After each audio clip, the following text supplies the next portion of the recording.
En 1963 me llamaba Joaquín Ramírez. Tenía 34 años, trabajaba como técnico electromecánico para el ejército de los Estados Unidos, asignado a una base en el desierto de Nevada que, oficialmente, ni siquiera existía. Era parte de una unidad especial que mantenía en secreto un proyecto que, hasta donde sabíamos, era una forma de energía experimental. Lo llamaban Proyecto Orfeo. Pero nadie hablaba de él fuera del búnker subterráneo donde operábamos. Una mañana de octubre me enviaron a revisar una sobrecarga en el sistema principal de refrigeración. El calor era insoportable incluso bajo tierra. Caminé por el corredor central, pasé las puertas de acero y entré a la sala 9. Ahí fue donde todo cambió. La estructura en el centro de la sala, un anillo metálico de unos 3 metros, estaba encendida. Emitía un zumbido profundo, casi como un canto grave. No debía estar activa, nadie más debía estar ahí. Me acerqué para verificar si el sistema había sido encendido por error. Y entonces ocurrió. Sentí como si el aire se comprimiera alrededor de mí. La luz se volvió blanca, cegadora. No sentí dolor, solo un vacío, un jalón hacia el pecho. Cuando recuperé la conciencia, estaba acostado en una superficie lisa, casi como vidrio templado. Me levanté de golpe, y lo que vi me dejó sin palabras. Estaba en una ciudad gigantesca, como si Nueva York y Tokio se hubieran fusionado y elevado al cielo. Los edificios no tenían ventanas, solo superficies brillantes. El cielo era de un gris plateado, cruzado por vehículos voladores que no hacían ningún ruido. Había pantallas holográficas por todas partes mostrando información, arte, incluso poesía. Miré alrededor buscando una referencia, un letrero, una cara familiar. Nada. La gente me miraba con extrañeza, pero no con miedo. Vestían con ropa sin costuras, de colores suaves, y muchos llevaban un aro brillante sobre la sien derecha. Me senté en una banca, intentando procesar lo que veía. Una mujer se me acercó. Tendría unos 50 años, piel morena, cabello blanco muy corto. Me habló en un inglés pausado y neutral. Se presentó como Cira, una intérprete temporal. Me explicó que estaba en Nueva Avalon, una metrópolis ubicada en lo que solía ser el suroeste de los Estados Unidos. El año era 2092. Cira me llevó al centro de registro temporal, una estructura en forma de espiral blanca que se elevaba sobre un jardín lleno de árboles lilas que nunca había visto. Allí me sometieron a un escaneo. Confirmaron que era un viajero desplazado sin registro y que debía ser alojado provisionalmente hasta determinar qué hacer conmigo. En el centro me dieron ropa nueva, una especie de túnica liviana, y me asignaron una habitación en el distrito 4B, en un complejo llamado Habitat Lyra. Durante los días siguientes, Cira fue mi guía. Me explicó cómo funcionaba el mundo actual. No existían países, sino regiones autónomas coordinadas por una red de inteligencia artificial llamada Aeternum. No había gobierno, ni ejército, ni cárceles. Las decisiones eran tomadas por consenso ciudadano mediante votaciones neuronales. Las personas vivían más de 120 años gracias a medicina regenerativa basada en nanobots, y el concepto de trabajo había desaparecido tal como lo conocía. Ahora cada persona dedicaba su tiempo a actividades creativas, exploración del conocimiento o simplemente al arte de existir en equilibrio. Visitamos el Museo de los Tiempos Perdidos, una construcción flotante sobre el lago Nuevo Nevada. Allí vi artefactos de mi propia época, radios de válvulas, fotografías de presidentes que aún estaban en el cargo cuando yo vivía, incluso una réplica del módulo lunar que, según sus registros, nunca aterrizó como creíamos. Me mostraron un archivo digital en el que figuraba mi nombre, Joaquín Ramírez, desaparecido el 14 de octubre de 1963 en la instalación 9B, presunto muerto. Recuerdo especialmente una visita a la Plaza Cero, el punto central de Nueva Avalon. Allí comí por primera vez en ese mundo. Me ofrecieron algo llamado fruta de síntesis, una esfera translúcida que sabía a mango, lima y vainilla a la vez. También probé una bebida espesa llamada Virona, de sabor dulce y mentolado, con efecto calmante. Las comidas no eran preparadas, sino materializadas a través de un dispositivo que manipulaba estructuras moleculares. La cocina, como concepto, solo existía en espacios de recreación histórica. Conocí a un joven llamado Elo. Tenía 22 años, ojos plateados, literalmente, y decía ser historiador emocional. Su tarea era recolectar relatos de personas del pasado que, por accidente o anomalía, llegaban a ese tiempo. Me entrevistó durante horas. No usaba grabadora, su memoria estaba ampliada con un implante que registraba cada palabra. Me preguntó por mi infancia, por la guerra, por la televisión, por el sabor del café en 1960. Nunca imaginé que alguien del futuro pudiera emocionarse tanto con cosas tan cotidianas para mí. Antes de seguir, si esta historia te está pareciendo interesante, no olvides dejarme un like y suscribirte al canal. Así podrás seguir escuchando más relatos increíbles como este y apoyas el canal para que siga creciendo. Gracias por estar aquí. Durante mi estancia de una semana, visité varios lugares. Fui a una biblioteca subterránea donde no había libros, solo cápsulas de inmersión donde podía sentir las historias en lugar de leerlas. Entré en una de ellas y experimenté la vida de un agricultor marciano del año 2148. También estuve en un centro de memoria colectiva, donde las personas compartían sus sueños y podían revivirlos juntos, como si fueran películas compartidas. Pero no todo era perfecto. Cira me llevó a un área restringida, el anillo exterior. Allí vi lo que quedaba de ciudades destruidas por los cambios climáticos del siglo XXI. Enormes torres medio sumergidas en agua salada, esqueletos de autopistas cubiertas de musgo. Según ella, eran recordatorios vivos de la época en que la humanidad vivía sin pensar en las consecuencias. Al séptimo día, me llamaron al centro de retorno temporal. Me explicaron que no podía quedarme más tiempo, mi presencia estaba generando una distorsión en la línea de flujo temporal de ese sector. Me ofrecieron dos opciones, regresar con los recuerdos intactos, pero sin poder hablar de ellos jamás, o regresar con una versión alterada, más vaga, casi como un sueño. Elegí conservarlo todo. Acepté las consecuencias. Me despidieron con una ceremonia silenciosa. Cira me abrazó y me dijo algo que no entendí hasta años después: lo que viste no es un futuro, es solo uno de ellos. El más probable, no el inevitable. El regreso fue tan repentino como la ida. La luz. El vacío. El golpe seco.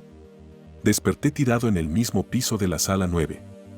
El reloj marcaba solo 3 minutos más tarde. El zumbido del anillo había cesado. La válvula seguía filtrando. Pero yo ya no era el mismo. Intenté contar mi historia. Me tildaron de loco. Me enviaron a evaluación psiquiátrica, luego me retiraron. Nadie me creyó. Pero todo estaba en mi cabeza, cada sabor, cada conversación, cada rostro. Escribí todo y lo guardé por años. Hoy tengo 96. Vivo en un pueblo pequeño de Nuevo México. Esta es la primera vez que comparto esta historia públicamente. No sé si fue un error, una anomalía física o un designio del destino. Pero estuve allá. Lo vi con mis propios ojos. Y sé que el tiempo no es una línea recta. Es una red. Y a veces, alguien cae en ella. ¿Y tú? ¿Te atreverías a ver el mundo dentro de 130 años sabiendo que podrías no volver? Déjame tu opinión en los comentarios. Y si quieres más historias como esta, ya sabes qué hacer. Suscríbete. Porque esto, créeme, apenas empieza.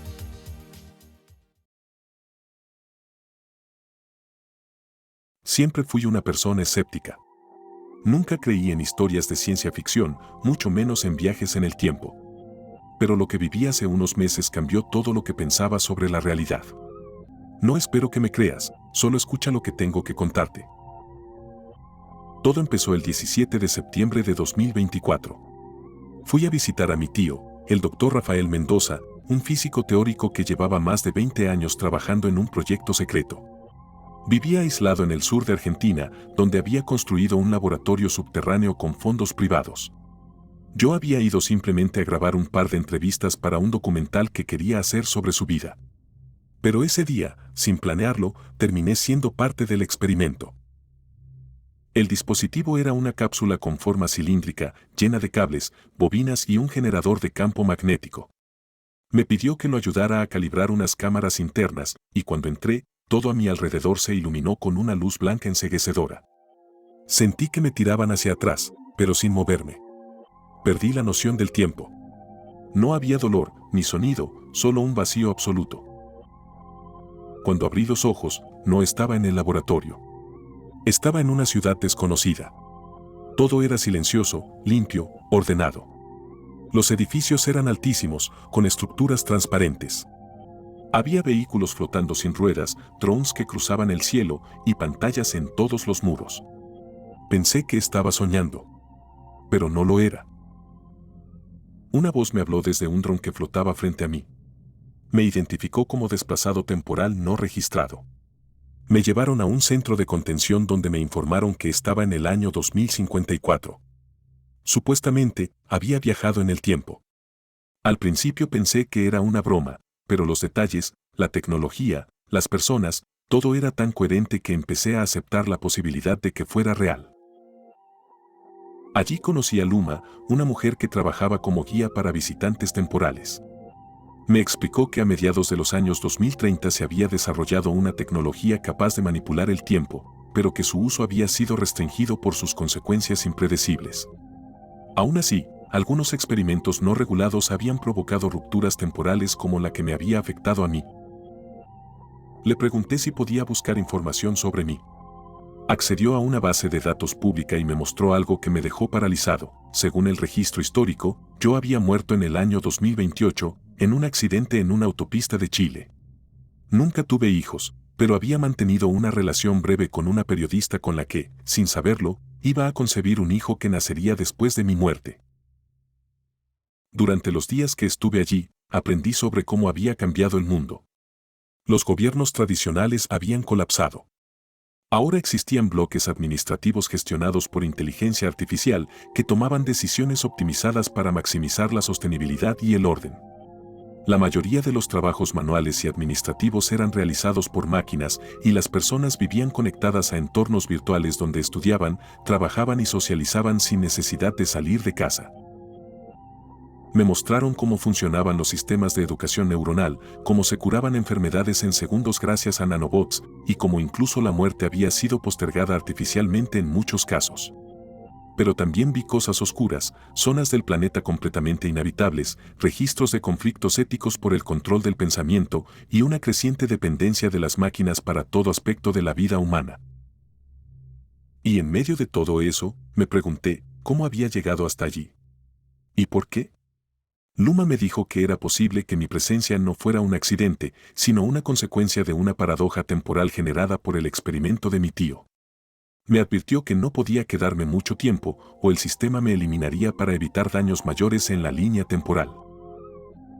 Antes de seguir, si esta historia te está pareciendo interesante, no olvides dejarme un like y suscribirte al canal. Así estarás al tanto de todas las historias como esta que seguiré compartiendo. Tu apoyo realmente marca la diferencia. A los 3 días de haber llegado, fui devuelto. Me colocaron en una cámara muy parecida a la que había usado mi tío, pero claramente mucho más avanzada. En un instante, todo se volvió blanco otra vez.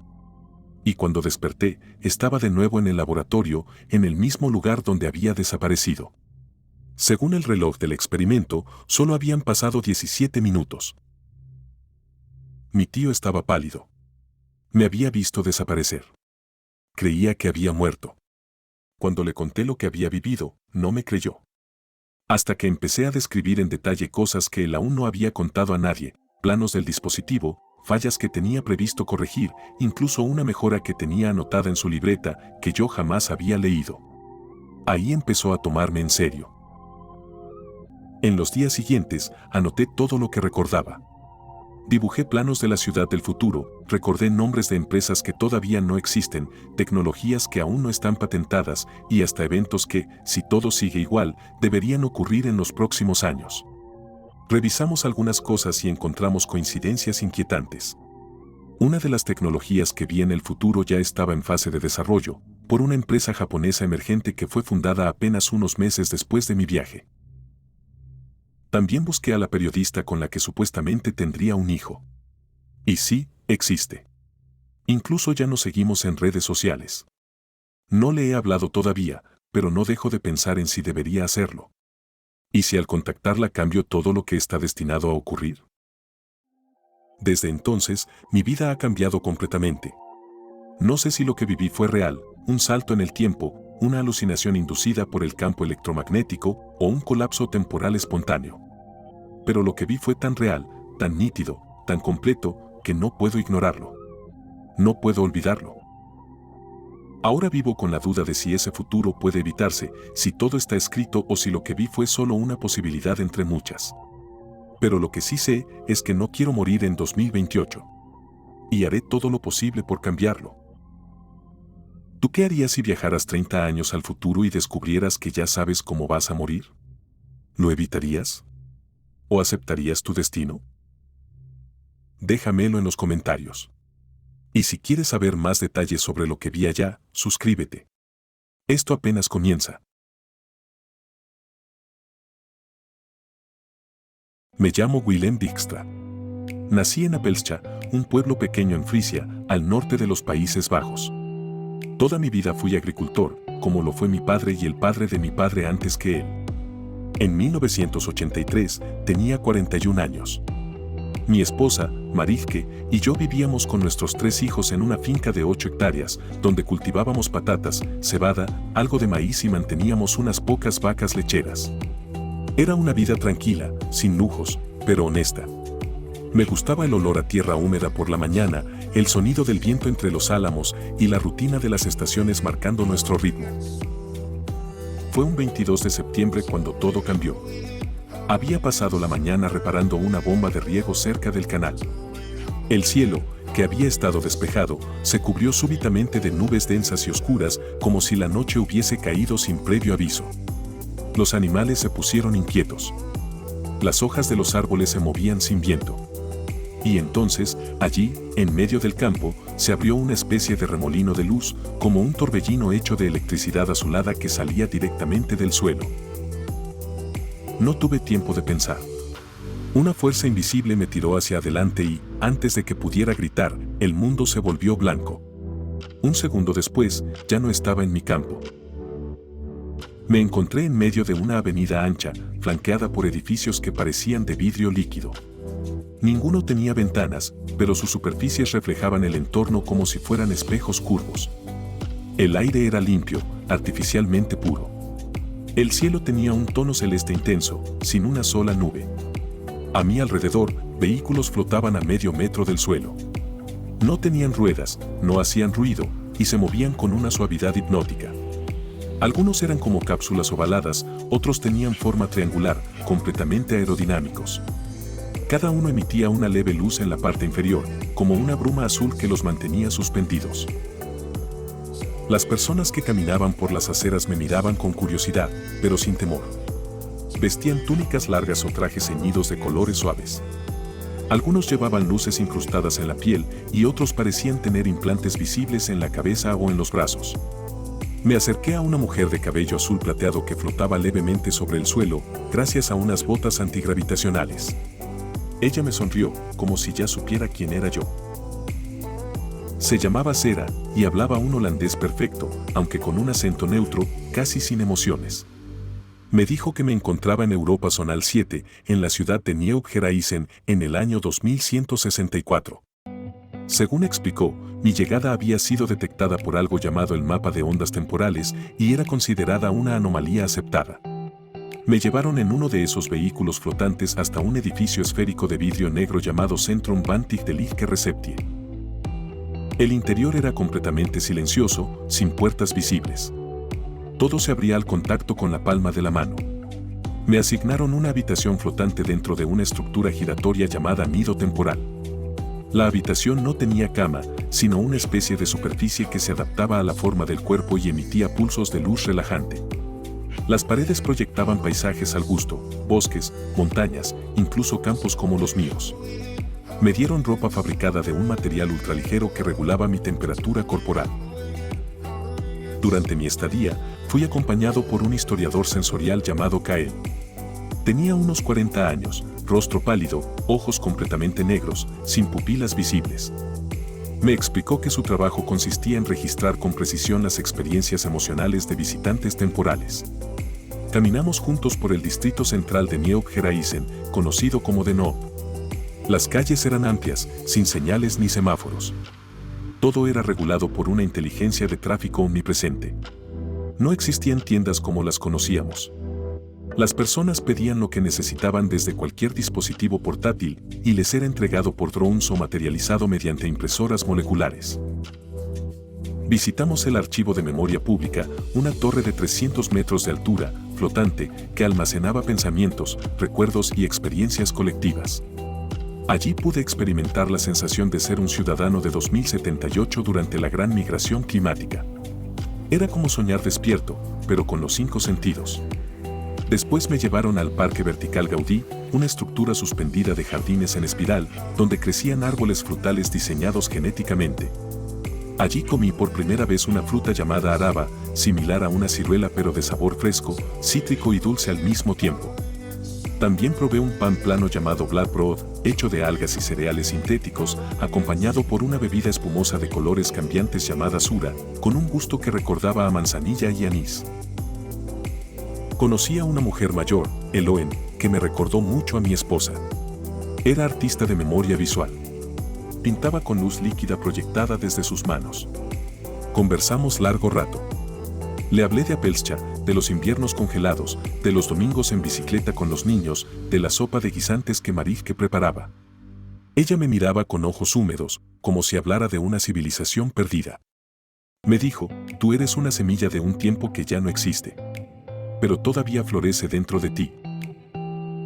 Antes de seguir contándote, si esta historia te está pareciendo interesante, no olvides dejar tu like y suscribirte al canal.